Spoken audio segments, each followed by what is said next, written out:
Hi guys and welcome back to my channel. So in today's video zan nuna muku step by step yadda na yi wani challenge a inda na mai da dala 100 zuwa dala 1000 wanda cikin kwana uku, wanda kuma a wannan bidiyon like kuma ce kwana 4. So kuma a wannan bidiyon zan nuna muku step by step yadda za ka yi, like ba lallai sai dala 1000 ba, even idan dala 3 kake da shi yadda za ka yi wato za ka yi challenge, kun gane, ta yadda za ka iya mai da shi dala 20, like dala 50, dala 100, like komai yanayin jarin da kake da shi. So zan nuna muku step by step wani strategy da nake aiki da shi, like yana na yi wannan challenge din and then na yi mai da wannan kuɗin zuwa wannan adadin.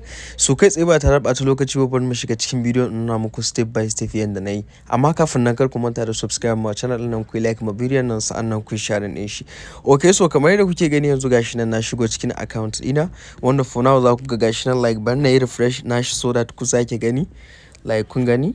So dala 1000 har da 100 har da 47 ma, as you can see, kamar yadda kuke gani, wanda ya kama miliyan 1 da wani abu kenan.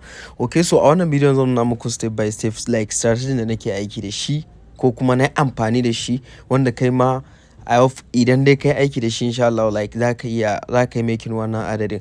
Okay, so kai tsaye ba tare da ɓata lokaci ba, abu na farko za mu fara yi. Okay, so kai tsaye kafin nan akwai wannan bari na fara nuna muku. Idan ka zo home page na wannan site din, za ka ɗan yi clicking akan nan wajen ga wannan section da aka saka security din nan. So idan kai clicking nashi za ku gani, saboda like akwai waɗanda suke ta tunanin wannan, kamar yadda kuke gani wannan certificate nasu na wannan kamfanin. So koyaushe ina faɗa muku wannan kamfanin, like wannan site din baka da matsala da su irin na Ponzi scheme wanda za su zo a sati ɗaya sati biyu su like su gudu, kun gane.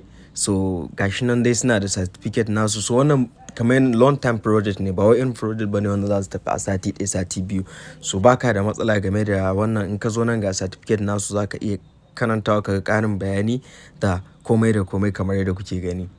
Okay, so after ka gama default, so like yanzu za mu dawo, idan na dawo wajen home kamar yadda kuke gani. So after idan muka dawo nan, a nan wajen kar ku manta akwai calculator da suke da shi. So wanda za ka iya amfani da wannan calculator din wajen samun compensation, wato idan kai trade sai kai loss na kuɗinka, so za su baka compensation, amma make sure sai ka yi amfani da wannan calculator din. So for now kamar yanzu idan ka zo yanda za ka yi amfani da wannan calculator din, a nan za ka rubuta capital da kake da shi, kun gane, kuɗinka. So like in $20 ne ma, in 50 ne, in 100 ne. So kun gana kamar mace mai 1000. So zan nan na calculate. So idan na calculate, so gashi nan wannan 3 stage din, gashi nan trade na farko zan shiga da 0.9, trade na biyu zan shiga da $2, trade na uku $6, trade na hudu $15 kamar. So make sure zan bi wannan stage din. So duka idan na bi wannan stage din na loss, dan yi magana mai agent din su, wanda zan muku dropping handle na agent din su. So za ka iya magana, za a baka compensation, wato za a dawo maka da kuɗinka, amma ba duka ba, za a dawo maka kamar da 70 zuwa 80% na kuɗinka, kun gane. So make sure like za ka iya amfani da wannan. Ga wajen invitation, coffee trading, ga wajen simulation din nan. So in ba ku manta ba a videos din da suka wuce na muku bayanin yadda wannan simulation din yake. So waɗannan ga wanda ba su da capital, kun gane, za ka iya zuwa wannan simulation din. So idan ka zo za ka yi trade, za su baka demo account mai dala 20,000 a ciki. So za ka ta trade a ciki, kun ga kamar yanzu da gana ma za ku ga kuɗin a sama ya da 19,000 da wani abu. So za ka ta trade, za ka mai da shi stage, kun gane. Idan ka mai da shi a yanzu yanda suka baka, idan ka mai da shi I think $30 ne, za su baka kyautan TRX. Idan ka yi gaba har a zo matakin da za ka ci iPhone 17 Pro Max, wanda idan ko su baka wayan ko kuma su yi maka deposit na kuɗi a cikin account ɗinka na daidai kuɗin wannan wayan, idan ya so za ka iya withdraw na kuɗin in ka ga dama ka siyi wayan ko kuma dai kai di yanda za ka da shi, you know. Okay, so kai tsaye ba tare ɓata lokaci ba, like bari mu shiga kafin nan ga nan wajen kuma tax, ga wasu tax nan. So za ka so make sure waɗannan tax in like duk bonuses ne kawai za ka samu. So idan kai sabon user ne a cikin wannan platform din, so idan ka zo waɗannan za ka yi completing waɗannan tax din. So idan kai completing din su, akwai bonuses da za su baka, you know, akwai bonuses da za su baka. Okay, so yanzu kai tsaye za mu zo nan bottom din wannan dan alaman da kuka ga red and green din. So idan muka yi clicking akan shi, so kamar yadda kuke gani a nan wajen, a nan ne za ka na trade din. Okay, and then kar ku manta akwai signal group da suke da shi kamar yadda kuke gani. So za ka iya aiki da signal group ɗinsu, and then da kuma ka iya amfani da normal strategy da kake like idan ka iya. So ni ba ko da yaushe nake amfani da signal group nasu ba, but amma signal din su ma is okay. Okay, so ni yanzu kamar yadda na faɗa muku zan nuna muku strategy da na yi aiki da shi like na yi making wannan kuɗin. Okay, so da farko like bari na yi refresh saboda like bari na yi refresh so that na so zan muku explaining wani abu ne. Okay, so da farko abin da nake yi idan na shigo, abin da nake yi like na kan yi understanding yanayin yanda waɗannan colors ɗin suke tafiya. For now za ku ga yanzu idan muka danna ga wani waje da aka rubuta period nan kamar yadda kuke gani an saka arrow, so in muka yi clicking akan shi, so a nan wajen like za ku ga yanayin yanda candle ɗin suke tafiya ko kuma ce yanda colors ɗin suke tafiya. Kun ga yanzu gashi nan wannan like idan muka ɗan yi baya, in muka yi baya za mu ga kamar yanzu for now daga nan wajen kun ga da ya bada red thread guda uku a jere, ya bada red guda uku ko, sai ya zo ya bada green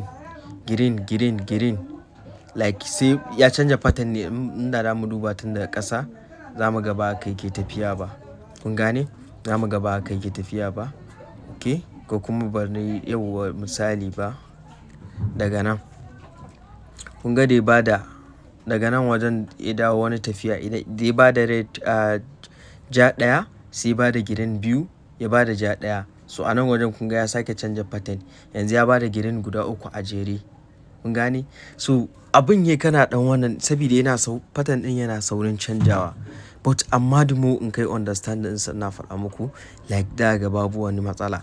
Okay, bari in na dawo ta nan yanda kuke ganin shi a jere yanzu for example kun ga yanzu ya bada green guda 4 a jere ko.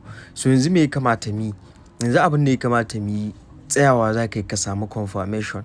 Menene confirmation ɗinka? Maybe yanzu zai iya dakatawa yanzu daga bada green guda 4 nan sai kuma ya bada ja guda 4, kun gane, but amma ba za ka yi gaggawa ba. Kun ga abin da nake faɗa muku yanzu kun ga ya dawo yana bada ja.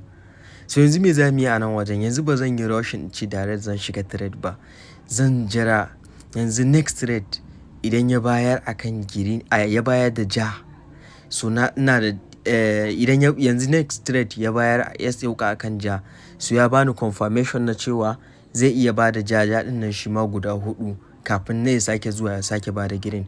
So a wannan lokacin na yi ne amfani da wannan daman sai na shiga trade. So irin wannan lokacin ne kuma na kan yi amfani da shi ne idan na samu set of mai kyau.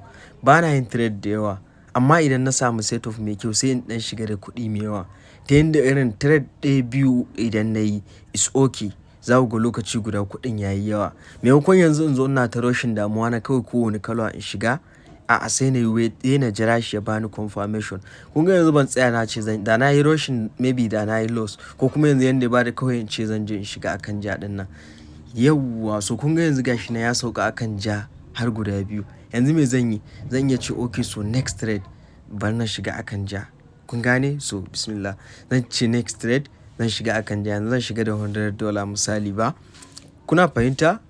So like anyway dai idan ya yanzu next trade zai iya sauka akan akan jan nan ta yanda kun ga ya bada green guda 4, dai bada ja 4, ya sake bada daga nan maybe ya sake canja pattern ya dawo bada green 2 ja 2, ko kuma ya dawo bada green 5 ja 5, ko kuma ja 5 green 5, kun gane. Pattern din like yana canjawa ne. Yanzu bari mu ga wannan maybe like ko kuma daga nan pattern din ya canja, I don't know, but amma idan na samu haka dawo ga yakan yi wuya, kun gane, irin yana wuya kuma ba hakan da ya ci gaba da tafiya ba. Bari mu jira shi ku ga. So bari mu jira shi ku ga. Wow, you see ba abin ba magic ba ne, you know. Kun ga gashi nan na yi win akan, so yanzu ina da wannan akan cewa yanzu next trade ma zai iya sauka akan ja.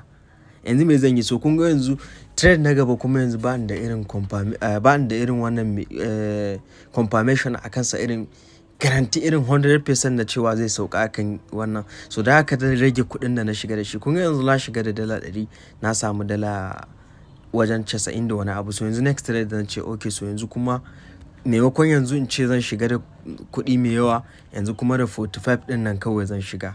So anan ma akwai waɗanda suke samun matsala. Yanzu mutum da wani ne yanda ya ga kan nan next trade sai ya ce zai shiga ai da kuɗi mai yawa, kun gane.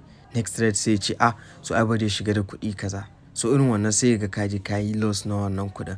But amma kun ga yanzu ban shiga da saboda in samu na yi secure na wannan profit da na samu. So kun gani like you see ba, so ya canja pattern din, ya canja.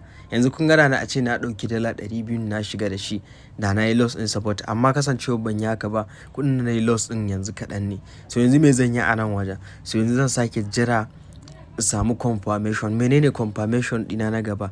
Yanzu maybe ya canja pattern ɗin, ya dawo ba da green red guda uku, maybe green ma yanzu zai bayar guda uku. So yanzu me zan yi? Yanzu zan jira in ga next trade akan me zai sauka. Idan ya sauka akan green, so next trade da zan yi placing akan green. Kun gane? Zan yi placing akan green. Okay, so yanzu bari mu jira shi wannan trade ɗin ya gama, next sai mu ga akan me za mu shiga idan muka samu confirmation. Okay, so komai yana so ya kasance kana jiran confirmation. Idan ka samu confirmation mai kyau sai ka yi amfani da damanka. Okay, like ba, so bari mu jira shi mu ga, bari mu jira shi, you see ba. So kun ga yanzu zan iya ce so zan yi placing trade ɗina akan green. So da nawa zan shiga, like bari na sake shiga da $100. Bari na yi kasada, to bari na sake shiga da $100 kamar yadda kuke gani. So even yanzu idan da na yi loss na wannan $100 ɗin, kwata-kwata loss ɗin da na yi kaɗan ne. Kun gani har yanzu kuɗi ne ya dawo dala 99. Kun gane? A dala 997, sorry. So kun ga still da irin loss ɗin kaɗan ne tunda da dala 1000 da nawa, so da 140 ko. So like dai bari mu gani. So the more dai ina ɗan yi trade 1, 2, 3 na samu abin da nake so, kawai sai na haƙura da trade a wannan lokacin, sai kuma wani lokaci ko kuma washe gari. Kun gane? So yawan yin trade ma like yakan jawo mutum ya yi loss na wannan mafa kuɗin shi. You see ba. So kun gani like kun ga yanzu ya ba da red guda uku, yanzu sai ba da green guda uku. So yanzu ina expecting next dai dawo ba da red ko kuma ya sake canja pattern din, you know. So sai ka dan idan kai understanding wannan, za ku ga abin ya zama maka is very. Kun ga yanzu na yi trade guda biyu na yi loss, amma duka trade din idan ku duba kowanne na kan zauna na jira confirmation mai kyau. So idan dai ka karanci yadda waɗannan pattern din suke tafiya, abin za ga ya zama maka is very simple. Kun ga yanzu dai yanda nake amfani da shi, kowanne idan ya zo kan wannan sai na jira shi. Ba damuwa na bane sai na yi trade 2 ko na yi trade 3 a lokacin, ko na yi trade da yawa. A'a, amma in samu trade ɗaya mai kyau ma is okay. Kun gane? Yanzu inda zan yi missing trade guda 10 ni bai dame ni ba, amma in dai da za ka samu guda ɗaya mai kyau ko guda 1 zuwa 2, 3 masu kyau is okay.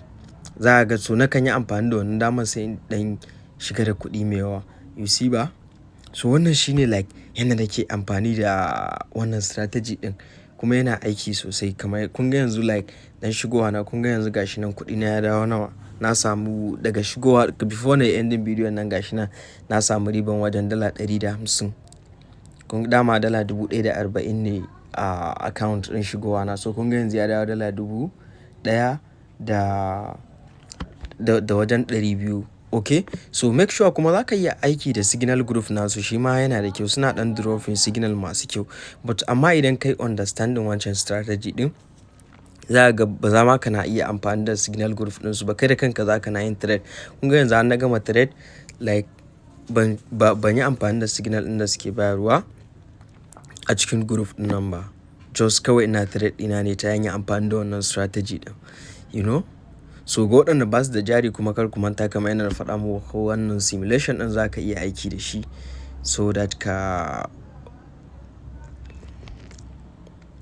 So guys, idan kun ji daɗin bidiyon kar ku manta da subscribe ma wannan channel ɗin, ku like ma bidiyon nan, sa'annan ku share ɗin shi, and then kar ku manta da join na free signal group namu, group namu na Telegram da kuma na WhatsApp. Link ɗin su yana description na bidiyon nan. So idan ma kana da wani tambaya za ka same ni, ina nan ko da yaushe a cikin group ɗin mu available.